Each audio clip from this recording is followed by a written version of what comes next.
Well, today we've got a little treat. I've got a couple of my granddaughters over, and typically they like me to make them mac and cheese for lunch. They're like mac and cheese aficionados. And there's nothing special about my mac and cheese except I make it extra creamy for them.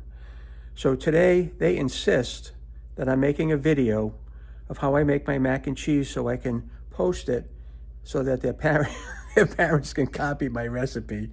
But as you'll see, it's really not a super big deal at all. So I'm gonna get started. I'll walk you through the process.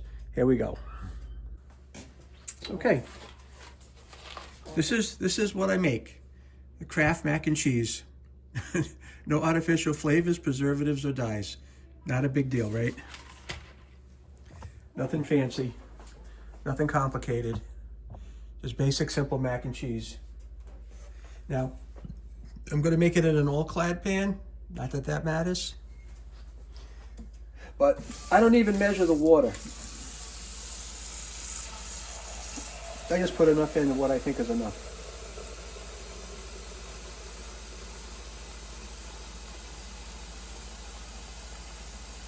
And to me, that looks like it's enough.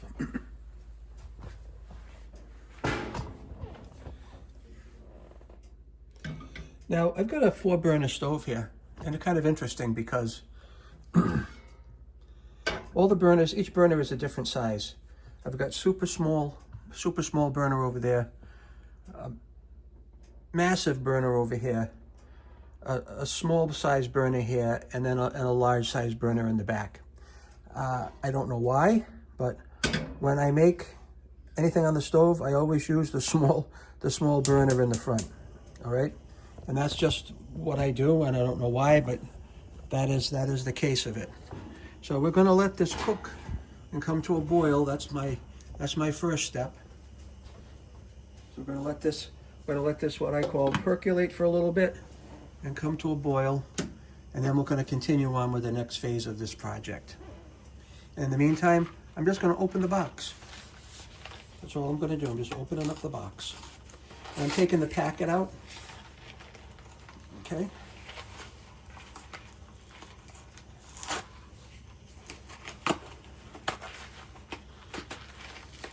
Just to get it ready.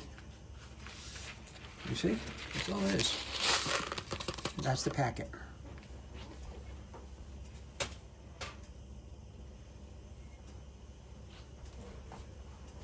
Now we'll let that boil and I'll be back with you.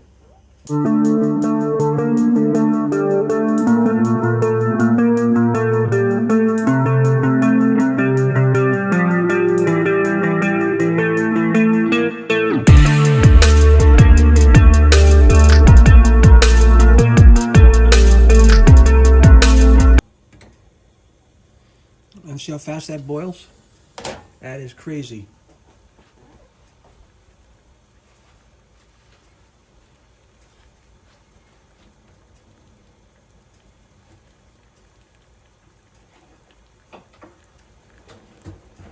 We're dumping the mac and cheese now, just the pasta, all right? And look at this little spoon. We've had this spoon for like 40 some years. And my wife swears that's her favorite spoon. All right? So we're gonna let that percolate for a minute.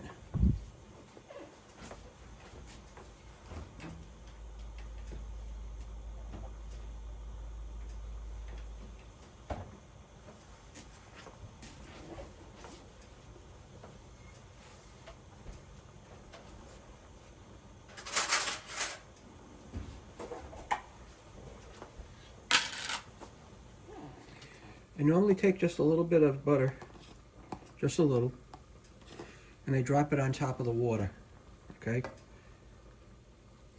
That will always keep the pasta from foaming up and overflowing. But I'm sure a lot of people already know that. And we're gonna set our timer here. What do we see in the box?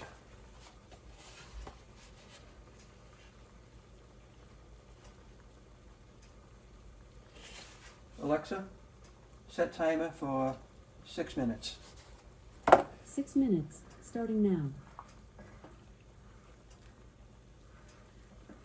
We'll let that, we're gonna let that brew for a little bit.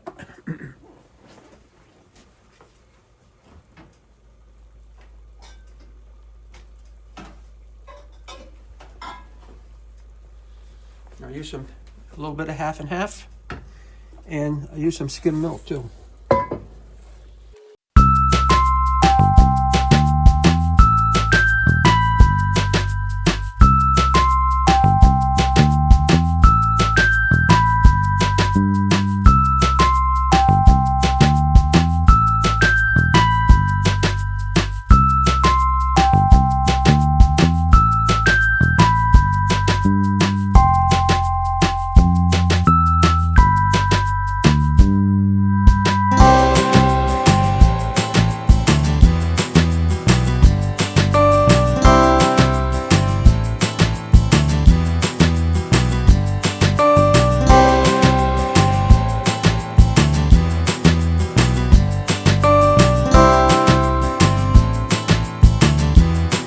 Girls are on school vacation this week, so I figured, well, let them come on over and hang out here rather than hang out at home.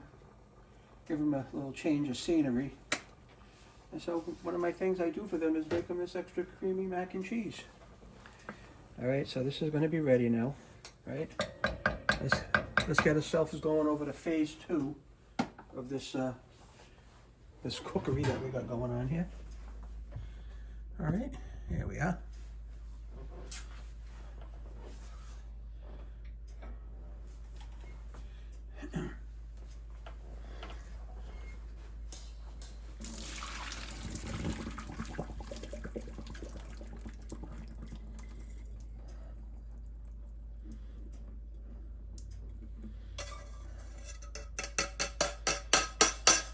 Okay. We strain that, okay? We strain it, and then we're going to start the process of making it creamy. All right. Normally, what I do, I put in some butter. I don't read the recipe. I don't look at the directions. I just put some stuff in. All right. So we're going to put in some butter here. This looks like about 2 teaspoons. Something like that. Put that in there, let that start to melt. And then I'm going to put in more butter. Not sure exactly how much, but maybe like that much more. Maybe like that much more. I don't really measure anything when I make the creamy mac and cheese. I just kind of make the creamy mac and cheese. All right, and we're just going to put the flame on really low, okay? Just to keep a little heat on the pan. See the flame? Let's keep a little heat on the pan, all right? And we're gonna let that butter melt down. And I'm gonna put in some half and half, all right? Because that's part of the whole mystery. And then we're gonna put in our cheese powder, okay? 1 packet of cheese powder. Like that. Nothing fancy there, right? I throw in a little more butter. A little more butter in the mix. I'm going to stir this up a bit.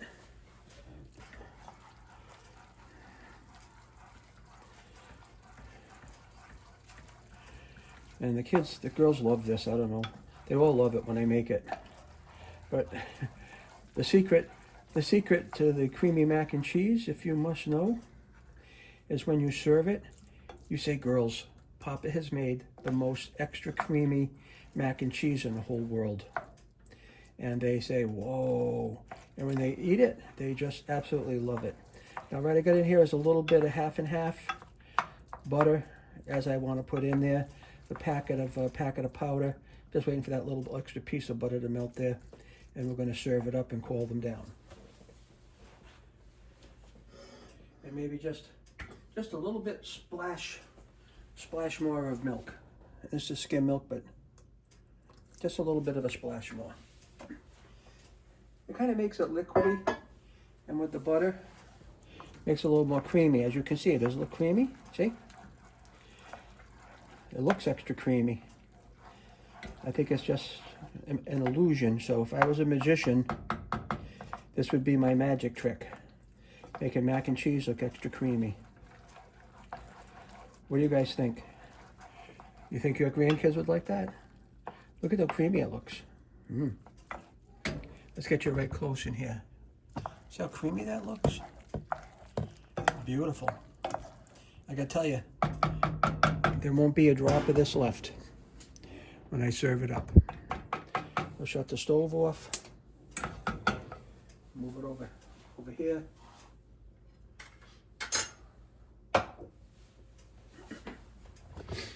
I don't know, I'm assuming you guys have granite countertops. But did you know that with a granite countertop, you can put your hot pans right on it? I know some people that won't do that. They end up putting a pot holder down and put their pot on top of it, but I go directly right on that. So let's just dish this bad boy out here, and then we'll call the wolves down so they can have their lunch. And you'll see, they'll go absolutely nuts for this.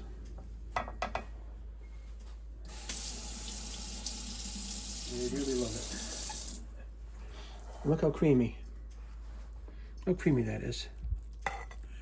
See that?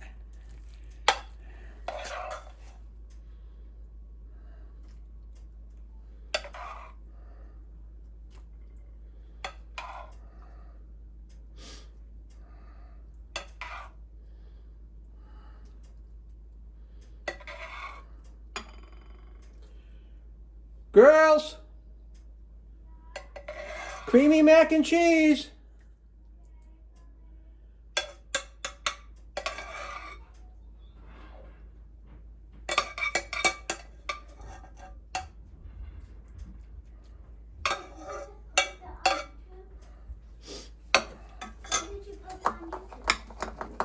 Extra creamy. Gonna have extra creamy mac and cheese today is what we're going for here.